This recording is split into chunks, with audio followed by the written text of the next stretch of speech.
Hello students, देखो अपन लोगों ने पिछले लेक्चर में एसएएस कॉन्ग्रुएंसी के बारे में देखा था। वो एक अपनी एक्सियोम्स थी, ठीक है। मैंने बोला भी था कि वो एक एक्सियोम है, उसके बाद जितना भी जो भी अपन पढ़ेंगे वो उन सब के प्रूफ्स हैं। क्लियर? तो एसएएस कॉन्ग्रुएंसी का पूरा अपन ने देख लिया था कॉन्सेप्ट। क्लियर? अभी अगले में आते हैं अपन ASA congruency. Clear? ASA congruency.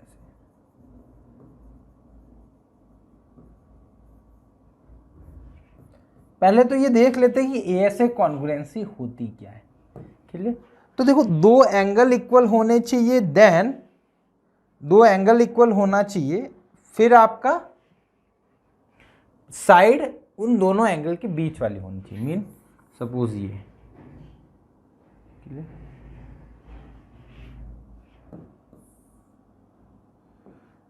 ए बी सी, ठीक है, D E F. Clear? Suppose ये एंगल, ये साइड इक्वल है। क्लियर?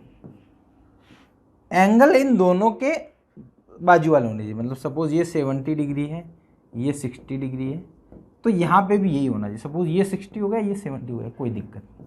क्लियर? दो एंगल और इंक्लूडेड साइड उन दोनों एंगल के बीच में होनी चाहिए साइड, तब ये दोनों एक दूसरे किससे कॉन्ग्रुएंसी से होंगे? एएसए कॉन्ग्रुएंसी लग जाएगी इसमें बड़ी इजीली। क्लियर? तो एएसए कॉन्ग्रुएंसी लग जाएगी। तो एएसए से कौन कौन सा ट्राइंगल? बी एबीसी ले लेता हूँ, भले ही क्या लिया, अननोन पहले ली, तो यहाँ पे भी पहले अननोन लो तो एफ हो गया, ठीक है। उससे बाद 70 डिग्री पे गया, तो इधर भी 70 डिग्री पे जाओ तो एफ ई डी, तो ये दोनों कॉन्ग्रुएंट हो गए ट्राइंगल। क्लियर? तो ये कॉन्ग्रुएंसी वाला सिंपल सा फंडा है, ठीक है। तो ये आपकी एएसए कॉन्ग्रुएंसी होती है। अब इसका प्रूफ देख लेते हैं। क्लियर? इसका प्रूफ है अपने पास। क्लियर? जब देखो, इसमें जो प्रूफ है ना, इसमें जो प्रूफ है, इसमें अलग अलग कंडीशंस है। क्लियर? देखो अपने को, देखो सपोज एक्चुअल में प्रूफ का होता कैसे वो भी मैं बता दूंगा। क्लियर? सपोज एक मेरे को ट्राइंगल ये दिया है, क्लियर, दूसरा ट्राइंगल ये दे रखा है, क्लियर, दूसरा ट्राइंगल ये दे रखा है। क्लियर? ये ए बी सी ले लेता हूँ, ये ले लेता हूँ डी ई एफ। क्लियर? देखो सबसे पहले अपने को गिवन क्या है? गिवन ये है, क्या क्या गिवन है इसमें अपने को? गिवन है दो एंगल इक्वल गिवन है। सपोज मैं बोल देता हूँ कि angle B equal to angle E दिया हुआ है and angle C equal to angle F दिया हुआ है। ये दोनों इक्वल गिवन है, मतलब ये और ये एंगल इक्वल है। क्लियर? और ये एंगल इक्वल है। क्लियर? और इन दोनों के बीच वाली साइड इक्वल है। मतलब आपका बोल सकते हो B C equal to E F. Clear? B C equal to E F. अपने को प्रूव क्या करना है? To prove. ये हमेशा जैसे ज्योमेट्री के जो भी क्वेश्चन होते हैं ना प्रूफ वाले, उसमें ऐसा ही लिखा जाता है, पहले गिवन, फिर टू प्रूव, फिर आता है कंस्ट्रक्शन, इफ रिक्वायरमेंट है तो फिर आता है प्रूफ। टू प्रूव क्या करना है अपने को? Triangle A B C is congruent to triangle D E F. इन दोनों को कॉन्ग्रुएंट प्रूव करना है। हाँ, बट अपने को एसएएस कॉन्ग्रुएंसी पता है, ये ध्यान रखना। इसमें क्या है? एसएएस कॉन्ग्रुएंसी पता है। क्लियर? ठीक है, चलो अब देखो, इनको प्रूफ करने के लिए जाता हूँ। तो देखो इसमें अलग अलग केस लेना पड़ता है। पहले केस 1 लेता हूँ। क्लियर? केस 1 लिया। केस 1 ये लिया कि जो ए बी है और डी ई है वो इक्वल है। A B equal to D E, ठीक है, कोई भी ले लो। ए बी डी ई लिया मैंने, आप चाहो तो ए सी डी एफ ले लो, कोई भी ले लो। मैंने ए बी डी ई को लिया। सपोज ए बी और डी ई इक्वल है। क्लियर? यहाँ पे मैं ट्राइंगल बना लेता हूँ वापस एक बार, एक ये, ठीक है। ये छोटे बड़े बने हुए हैं, बट समझने के लिए अपने को ये मान सकते हो कि ये दोनों ट्राइंगल कॉन्ग्रुएंट प्रूव करने, तो बट ऑब्वियस है कि कॉन्ग्रुएंट होंगे ही, मतलब सेम जैसे ही होंगे। Clear? B C D E F. Clear? ये सपोज एंगल इक्वल था एक्स एक्स, इसको मैं कुछ मान लेता हूँ, एक्स एक्स मान लेता हूँ, इसको वाई वाई मान लेता हूँ। इसको y, ये भी y। क्लियर। अब देखो ये तो ऑलरेडी इक्वल थी और ये भी इक्वल हो गई, ठीक है, ये ऑलरेडी इक्वल थी और ये भी इसके इक्वल हो गई। तो अब देखो ना सिंपल सा आपका क्या क्या हुआ, देखो अब देखो कॉन्ग्रुएंसी प्रूफ कैसे करते हैं ना, कॉन्ग्रुएंसी लगाते किसमें। अब देखो ट्राइंगल ABC एंड DEF। अब यहाँ पे कोई भी मायने नहीं रखता है कि आप किस ऑर्डर में लिख रहे हो। मैं इन दो ट्राइंगल के बारे में बात कर रहा हूँ, ये किस ऑर्डर में लिख रहे हो, ABC लिख रहे हो, CBA लिख रहे हो, DEF लिख रहे हो, FDFE लिख रहे हो, कुछ भी लिखो कोई फर्क नहीं, क्योंकि बीच में कॉन्ग्रुएंसी का साइन नहीं है। अब देखो यहाँ पे क्या क्या पता है, देखो BC इक्वल टू EF, ये कैसे पता है, ये ब्रैकेट में आपको लिखनी है कि ये इंफॉर्मेशन क्या थी, गिवन थी, ठीक है। चलो दूसरा देखो angle B equal to angle E हो गया, क्लियर, ये दोनों, ये भी आपको गिवन था, ठीक है। अब देखो AC इक्वल टू DE, ठीक है, ये AB इक्वल टू DE, ये कैसे होगा, our assumption case 1 for case 1। Case 1 क्या है अपने पास, AB equal to D, clear है ना, AB और DE इक्वल है, वो उस केस की वजह से आया कि अपन ने जो केस 1 लिया है, या फिर ये लिख सकते हो कि अवर अजम्पशन, है ना, दोनों ही चलेगा। अब देखो, अब मेरे को बताओ ये दोनों ट्राइंगल कॉन्ग्रुएंट नहीं हो गए, अब किस कौन सी कॉन्ग्रुएंसी से कॉन्ग्रुएंट, बाय SAS कॉन्ग्रुएंसी। क्या क्या हुआ, triangle ABC is congruent DE, clear. अब देखो दोनों ट्राइंगल क्या बन गए अपने, कॉन्ग्रुएंट बन गए, क्लियर। तो मतलब ये दोनों ही ट्राइंगल कॉन्ग्रुएंट हो गए, यही अपने को प्रूव करना तक कर दिया। अब देखो एक्चुअल में क्या होता है, जो AB की वैल्यू है ना, या तो DE से कम होगी या ज़्यादा होगी या इक्वल, तीन ही केस बनते, तो वो तीनों केस अपन सॉल्व कर देंगे। तो केस 1 के लिए तो अपना प्रूफ हो गया कि दोनों कॉन्ग्रुएंट रहने वाले। मतलब एक्चुअल में क्या था, अपने को गिवन तो ये दो चीज़ें थी, ASA वाली गिवन थी, दो साइड और एंगल गिवन था, दो एंगल और एक साइड गिवन थी इक्वल, बट अपन ने प्रूव कर दिया कि तब भी वो कॉन्ग्रुएंट होगा, ठीक। अब केस 2 लेता हूं, AB is greater than DE, ठीक है, DE से आपकी बड़ी है, ठीक है, केस 2 लिया।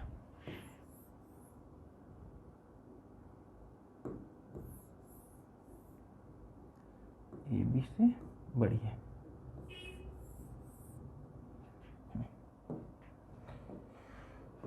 ABCDEF,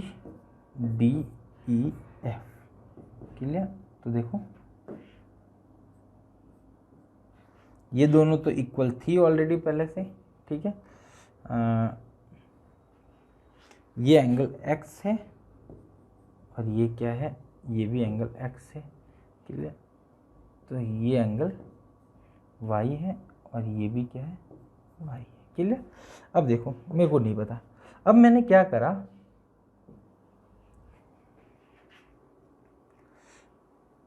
ये जो DE या AD के इक्वल मैंने B से एक लाइन बनाई, मैंने सपोज यहाँ पे एक पॉइंट लिया P, है ना, तो ये होता है डियर कंस्ट्रक्शन है ना। इफ अवेलेबल जरूरत है तो लिखेंगे, अदरवाइज नहीं लिखेंगे, यहाँ पे अपने को जरूरत है तो लिखेंगे, ठीक है। Take point P such that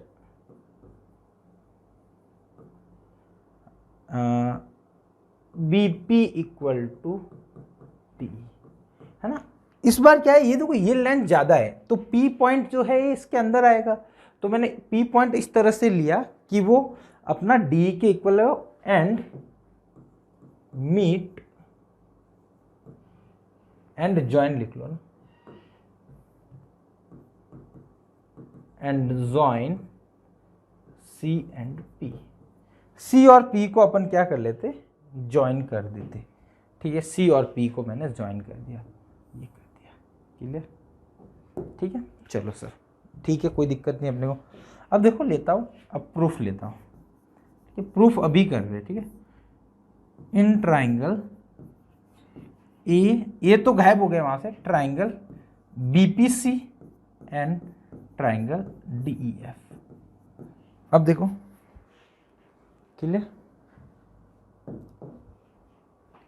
है ना। अब देखो ये जब ऐसा कुछ लिखा अपन ने, ठीक है, तो अब देखो यहाँ पे क्या हुआ, अब देखो यहाँ पे देखो बीपी, ये जो लेंथ है ये इसके इक्वल है, तो बीपी इक्वल टू डी, ये कैसे आया, बाय कंस्ट्रक्शन।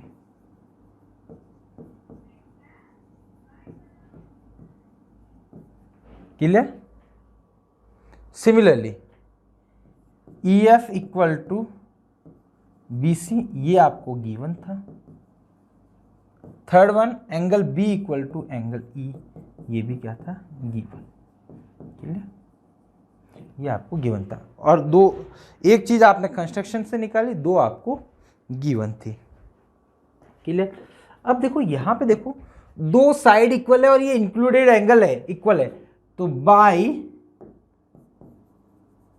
ऐसे एस कॉन्ग्रुएंसी से क्या हो जाएगा, triangle BPC is congruent to triangle, कौन सा ट्राइंगल होगा, BPC, तो EDF, ये दोनों कॉन्ग्रुएंट हो जाएंगे। क्लियर, ये कॉन्ग्रुएंट हो गया। ठीक है, इसको मैं थोड़ा सा छोटा कर सकते क्या अपन, इसको विजिबल होगा शायद मेरे हिसाब से।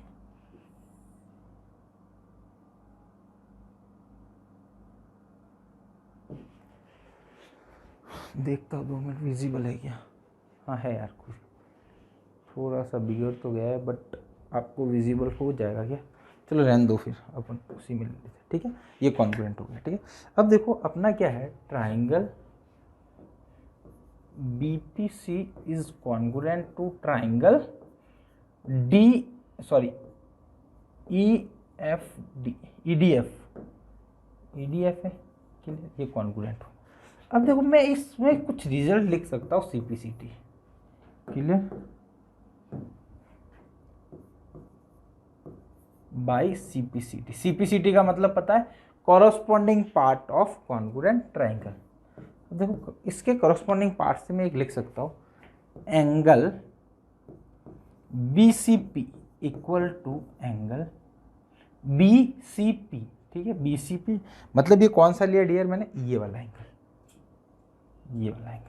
Equal to angle DFE equal to angle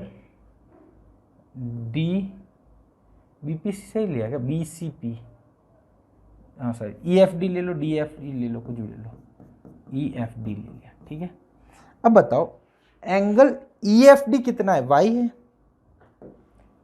तो मतलब ये वाला एंगल क्या है, y, तो मतलब क्या हो, angle BCP equal to y equal to angle EFD, मतलब एंगल BCP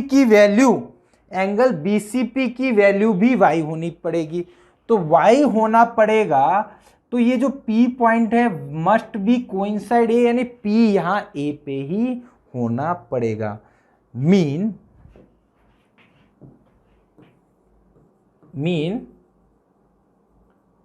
पॉइंट, सॉरी ये लिख लो, देखो एंगल BPC किसके इक्वल हो गया, सॉरी BCP किसके इक्वल हो गया, angle ACB। Mean point P must be coincide with A। Clear, अपना पॉइंट A के साथ 100% श्योर है कि वो इसको कोइंसाइड करना पड़ेगा, तभी ये एंगल एक्चुअल में y बोल रहा है।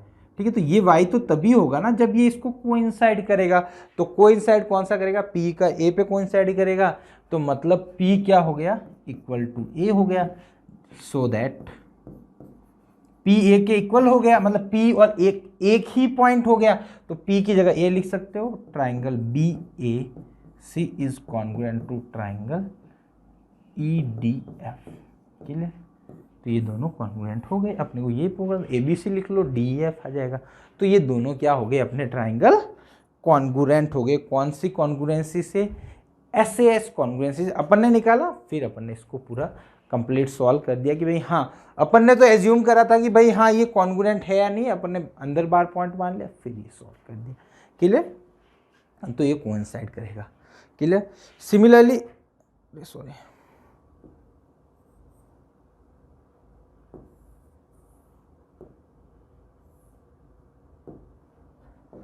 केस थर्ड लू में, केस थर्ड में हो जाएगा dear A B is less than D E. Clear. इस बार छोटी है अपने पास, है ना, वो वैल्यू छोटी है, तो इसमें थोड़ी सी मैं लैंग्वेज कम लिखूंगा, जो अपन ने पुराना करा वैसा ही है, मैं समझा पूरा अच्छे से दूंगा आपको। ठीक है।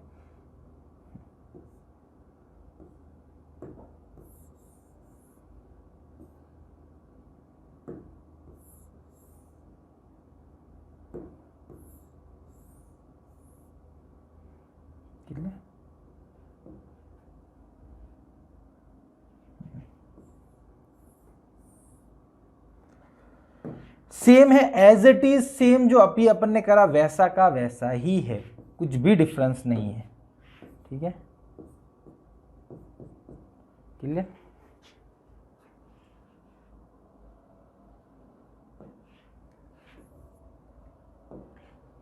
क्लियर। ये ठीक है। अब गिवन क्या था, ये इसके इक्वल थी, ये एक्स एक्स था, ये सॉरी एक्स एक्स था, ये वाई वाई था। क्लियर। अब देखो इसमें भी कंस्ट्रक्शन वही सेम। ठीक है। कंस्ट्रक्शन क्या करना है, अब देखो ए बी जो है ना वो डी से छोटी है, तो जो ये लेंथ होगी ना, तो मैं अपन इसको एक्सटेंड कर देंगे। ठीक है। इसको मैं एक्सटेंड कर देता हूँ। ठीक है। या फिर इससे एक्सटेंड करवा देते अपन, डॉट वाली ले लेते हैं, ये मैंने इसको एक्सटेंड कर दिया। क्लियर। इसको एक्सटेंड कर दिया अपन। ठीक है। अब मैंने एक पॉइंट ले लिया यहाँ पे, ये पॉइंट लिया P। ठीक है। अब इस पॉइंट को मीट करवा दिया मैंने इससे। क्लियर। बात समझ रहे हो आप। क्लियर। इस बार पॉइंट बाहर होगा, तो ड्रॉ, सिंपल सा ये भी लिख सकते थे ना, draw CP such that BP equal to D। Clear. इस बार BP D के इक्वल था। ठीक है। ये है ना, ये दोनों इक्वल हो गए। ठीक है। अब इसका मतलब क्या हुआ डियर, तो जो ये बड़ी वाली लेंथ है, ये वाली लेंथ इसके इक्वल हो गई। ठीक है। अब अपन दो ट्राइंगल ले लो, प्रूफ ले लो। ट्राइंगल AB, सॉरी AB नहीं, triangle BPC and triangle DEF। Clear. अब देखो इसमें क्या क्या इक्वल है वो लिख लो। क्लियर। PC इक्वल टू आपको DE, ये आपका कंस्ट्रक्शन से आया। Clear. Angle E equal to angle B given.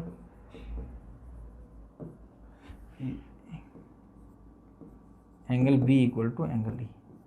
Clear. Third one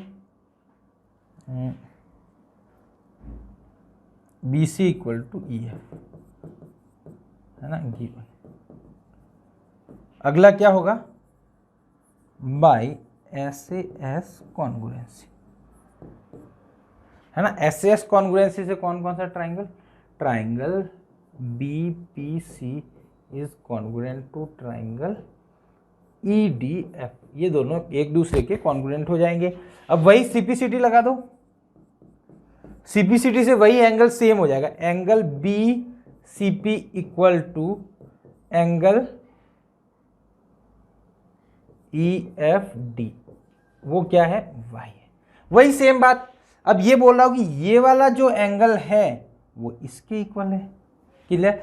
तो ये वाला एंगल इक्वल है, तो P यहां पे कोइंसाइड करना चाहिए, P यहां A पे कोइंसाइड करेगा, तो इसका मतलब क्या हो गया, यहां पे क्या हो जाएगा, P कोइंसाइड विथ A। ठीक है। A से साथ कोइंसाइड कर जाएगा तो वो कॉन्ग्रुएंट, वही मतलब सेम तरीका है, बस ये पॉइंट आपका कहाँ चला गया, थोड़ा सा बाहर चला गया लाइन से, क्योंकि इसकी लेंथ क्या थी, D से छोटी थी, तो अपने को वही सेम चीज करनी है। क्लियर। तो ये आपका SAS का सॉरी ASA का कॉन्ग्रुएंसी का, देखो जो अपन ने प्रूव कर रखा है, SAS प्रूव कर दिया, मतलब प्रूव क्या होता है, एक्सियम ही है, तो एस को अपन यूज़ करते हैं। अब ए मिल गया, अब ए को ए प्रूव करेंगे तो ए और एस दोनों में से किसी को भी आप यूज़ कर सकते हो। क्लियर? तो ये अपना कॉन्सेप्ट था, ठीक है, बड़ा सिंपल ईजी था, ठीक है। बट ये 3 केस है, हाँ, बट ये पूरे प्रूफ आपको नहीं पूछे जाते, फिर भी अपने को थोड़ा बहुत ये क्या, ये प्रूफ करेंगे ना तो थोड़ा सा अपने दिमाग में चीज़ें ओपन होगी कि हाँ यार ऐसे ऐसे प्रूफ्स वगैरह होते, तो आगे जब प्रूफ करेंगे तो वहाँ पे आपको भी फ़ायदा होगा, ठीक है। तो होप आपको पसंद आया होगा लेक्चर, ठीक है। तो मिलते हैं अपन नेक्स्ट लेक्चर में, नए अगले वाला प्रूफ करेंगे AAS, और हो सकता है कि RHS वाला भी कर देंगे। SSS वाला होगा नहीं होगा, SSS वाला पहले करना पड़ेगा शायद, या RHS वाला भी कर देंगे, कोई दिक्कत नहीं, ठीक है। तो मिलते हैं अपन नेक्स्ट लेक्चर में। Thank you so much.